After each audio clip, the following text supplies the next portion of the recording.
It's the dream of millions of people, complete self-sufficiency, to grow all of their own food and never have to take a trip to the grocery store. But for most people, it's just that, a dream. The ease of our current global industrial food system is just that, too easy, too convenient, too time-saving, and too alluring. I've been exploring food for nearly a decade, and since the beginning, I've had the burning question: could I step outside of the big ag system? Could I go without grocery stores and restaurants? Nothing packaged or processed, nothing shipped from a far-off place. Could I grow and forage 100% of my food, everything that I ate for an entire year? That's exactly the journey and the quest that I decided to set out on, and now I'm here to share the story with you. But one big thing. I had very little experience with growing my own food. When I lived in San Diego, I did have a few raised beds where I grew some greens, tomatoes, and herbs. But as a traveler for the last 7 or so years, I had never really settled in one place long enough to grow my own food. So in order to do this, I would have to settle in one place. And that place that I chose is Orlando, Florida, where I'm sitting right now. Besides being really fresh to growing my own food, I was also fresh to the scene here in Orlando and Florida. And I was giving myself just 2 years here before hitting the road again.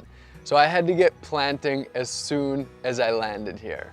But I didn't have a garden, I didn't own any land, and I had almost no experience with foraging in the state of Florida. I chose Florida so that I could grow food year-round. And I chose Orlando because I had passed through here a few times and met a great community of permaculturists and people who grow their own food.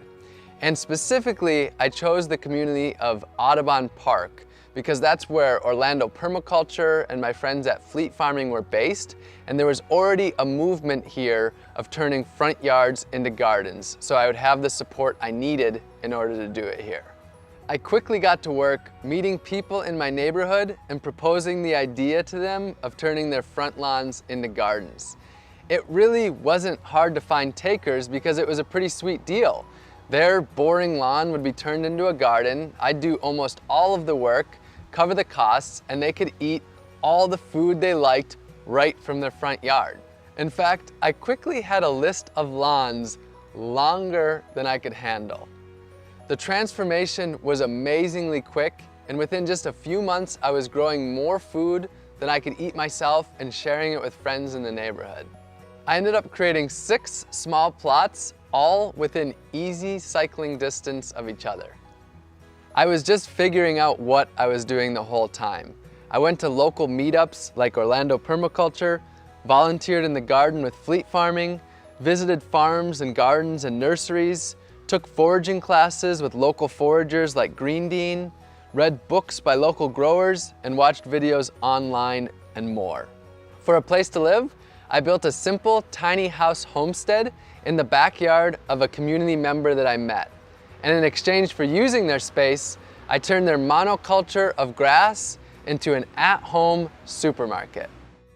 Starting from scratch, it took me 10 months to be comfortable and ready to begin my year. November 11th, 2018 would be my first day. It was now time to eat 100% from my gardens and food that I would forage. Now, when I say 100%, I truly mean it. No grocery stores or restaurants, no drinks at a bar, nothing packaged or processed, nothing shipped long distances, no farmers markets, not even going over to my friend's pantry or even going to their gardens or their food forests. Why not share food from my friends' gardens? Because I wanted to truly immerse in my food. I wanted to have to literally figure out how to grow every single food or ingredient that I needed, or how to source it from nature. Many people know me for my dumpster diving to raise awareness about food waste. And a lot of people who follow me online assumed that I would still be eating from dumpsters. But nope, no food from dumpster diving at all. I had already proved to myself that I could live off of the waste of our globalized food system. Now it was time to see if I could step away from that completely. That included everything that I put in my body, even supplements, vitamins, and medicines. Now you'd think on day one that maybe I'd have eaten a lot of 100% homegrown and foraged meals, but to be honest, my first meal on day one was my first 100% homegrown and foraged meal of my entire life. It was day one and I was in the deep end. But I had laid the foundation that I needed. My gardens scattered across the neighborhood were full of food, and I had scouted out food both in the city and the countryside to forage. My supermarket was on nearly every street I could walk down, and the shelves were stocked. Over the last 365 days, I grew and harvested over 100 different foods from my gardens and foraged over 200 different foods from nature. That's a new species for almost every single day of the year. I grew a dozen different greens packed with nutrients: moringa, katuk, chaya, purslane, collards, kale, and perennial spinaches, just to name a few. I grew sweet potatoes, cassava, and yams for my main caloric needs, pigeon peas and southern peas for protein, delicious fruits like papayas and bananas, Seminole pumpkins, carrots, eggplants, just to name a few vegetables, and garlic, onion, peppers, and many herbs to add flavor and nutrition to all of my meals. And I raised bees for honey to satisfy my sweet tooth, which, believe me, I do have quite the sweet tooth. All of the bees that I stewarded were rescued with my friend Dennis the Bee Guy from locations where people didn't want them living, such as in the side of their homes. I harvested giant wild yams from the woods, picked coconuts to make coconut milk, butter, and coconut curries, foraged from fruit trees in the wild, growing in public parks, and in the city with the bounty of fruit falling onto the sidewalks. And of course, wild bananas too.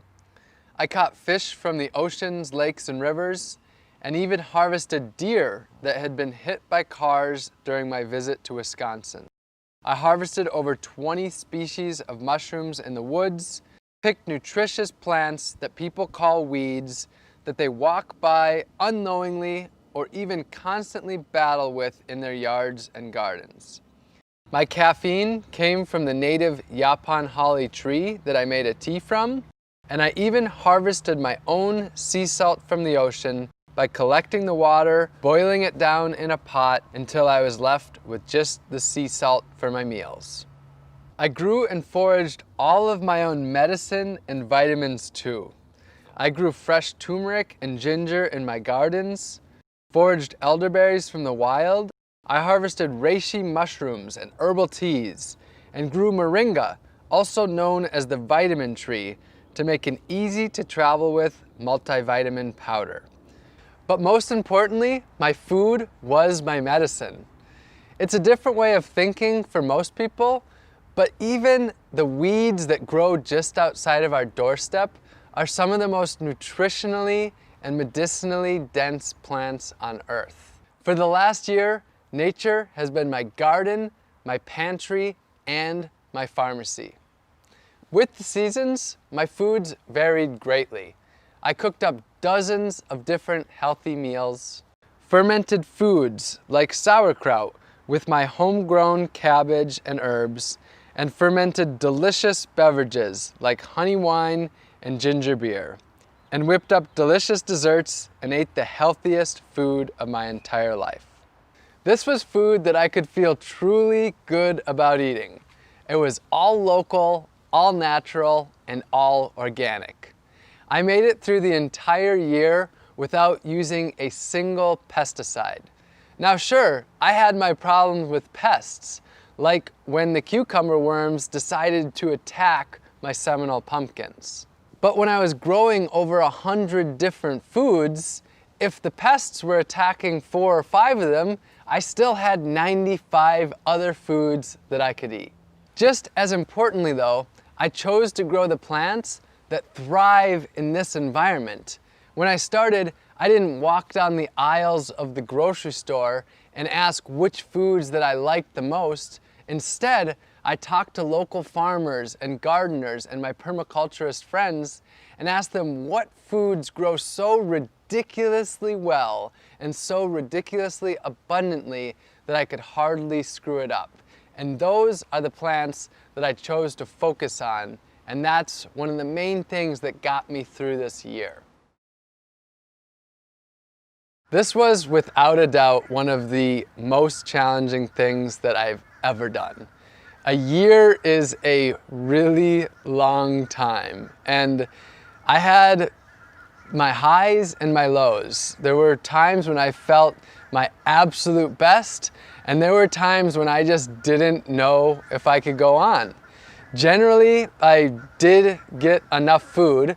My weight stayed the same about the entire time, so I did have enough calories, but there were times when I felt like I was really deficient, mostly in fat and protein. Those were the times when I found it really hard to want to keep going.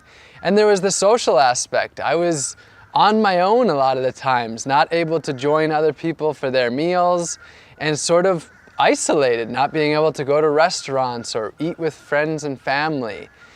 Overall, with all the ups and downs, the year went about as well as I could have possibly hoped. I maintained my body weight throughout the year, and I never got sick once. And I really attribute that to my food being my medicine. I think that nature is able to provide for our basic needs, and I trusted Earth. I trusted nature. Now, I want to say though, that this project, it wasn't really about my health. It wasn't about a diet. And I don't believe that this is the diet for 7 billion people. I don't actually think there is one diet for the 7 billion people. I think we live on a diverse world where we have diverse cultures and people need to do things in a very different way. So I'm not trying to represent a diet for everyone or anything like that. This was just my own personal quest to see if I could step away from Big Ag, step away from what I see as a broken food system, and instead grow and forage 100% of my own food for an entire year. This project wasn't just about growing and foraging all of my own food though. It was about empowering others to grow their own food, to take back power from Big Ag, and ultimately to take back their health and grow their communities. So during this time, I started a few community initiatives. We built 15 gardens for the people, planted over 200 community fruit trees, and sent out over 5,000 free seed packs to help others grow their own organic, healthy food. And I taught dozens of free gardening classes in my gardens to the people in my community. I'll be honest though, I do have an agenda. I want you to question your food. Where did it come from? How was it grown? How did it get to you? And what was the impact that it had on the earth, other species, and the humans that grow that food? And if you don't like the answers that you find, I want to empower you to change them. The good news though is that you don't have to grow and forage all of your food. The solutions are there in your community. You can grow a little bit of your own food, maybe an herb garden on your windowsill, or some pots of tomatoes and basil on your balcony, or a raised bed in your front yard. And if you don't have any space at all, you can join a community garden. You can source your food locally and purchase from local farmers and gardeners. The farmers market is a great place to start. You can buy whole foods and cook more, rather than packaged processed foods that leave trash behind. And you can work with your community to make healthy foods for people in need, grow a garden for your elderly neighbor, or start a grassroots organization to harvest the fruit trees in your community to distribute it to others. And this doesn't need to be a lonely journey. For most of us, food is at the center of our lives, and we can do this together in our communities. My year is over, but my journey of food has just begun. A book is in the works, and 100% of my proceeds will be donated to organizations working on the food solutions. And I'll be here online sharing inspiration and education on how you can get involved in gaining food freedom.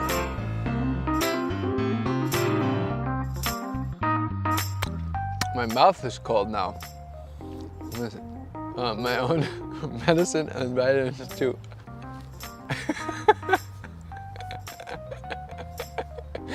All right, make note of that.